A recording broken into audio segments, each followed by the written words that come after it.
కోట్లు ఖర్చు పెడితే గాని కనిపెట్టలేనంత కంచెని కట్టుకున్న మీ మేధస్సుని ఈ మార్గానికి ఎందుకు ఎంచుకున్నారు? ఓ పోయిన సినిమాకి ప్రసాద్ ఐమాక్స్ కి పిల్లల్ని తీసుకెళ్తే పాప్కార్న్ కి పెప్సిల్కి 10,000 అవుతుందని భయపడి యూ బొమ్మలోనే ఆ బొమ్మను మీరు మీ పిల్లలకు చూపించారు.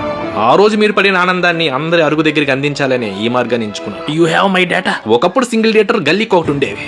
ఇప్పుడు అందులో సగం పెళ్లి మండపాల్లా మారిపోయాయి. ఫ్లెక్సీలు కట్టుకోలేని, ఫ్లెక్సిబిలిటీ లేని మల్టీప్లెక్స్ లో మాల్లో ఎన్నుంటే ఏం లాభం సార్? ఎస్కలేటర్లు, ఎలివేటర్లు ఉన్నాయని మాల్లో మెయింటెనెన్స్ లన్నీ మూవీ టికెట్ల మీద పడితే మధ్య తరగతి కుటుంబ మెయింటెనెన్స్ ఏం కావాలి సార్? మీరు చేస్తుంది సాయం అని, సమాజ సేవని సమర్థించుకుంటున్నారా? ఒక ప్రేమికుడికి భయం తన ప్రేయస్ అంటే సమోసాతో సరిపెట్టుకోకుండా ఎక్కడ పాప్కార్న్ పెప్సీ కాంబో అడుగుతుందేమో అని. నలుగురు పిల్లలున్న తండ్రికి భయం నాచోస్ అంటే లేస్ ప్యాకెట్ తో పిల్లలు కూర్చోకుండా ఎక్కడ నాచోస్ అని నాంచుతారేమో అని. లీటర్ వాటర్ 50 రూపాయలు, పావు లీటర్ పెప్సీ 180 రూపాయలు. పోనీ ఐనాక్స్ ఐమాక్స్ లో ఇంటర్వెల్ నుంచి తప్పించుకుని సింగిల్ థియేటర్ లో సమోసాతో సర్దుకుందామంటే అక్కడ టికెట్లు కూడా 300-400 పెడితే ఎలా సార్? ఇలాంటి కారణాల క్రైమ్ లో నుంచి పుట్టుకొచ్చింది ఈ పైరసీ.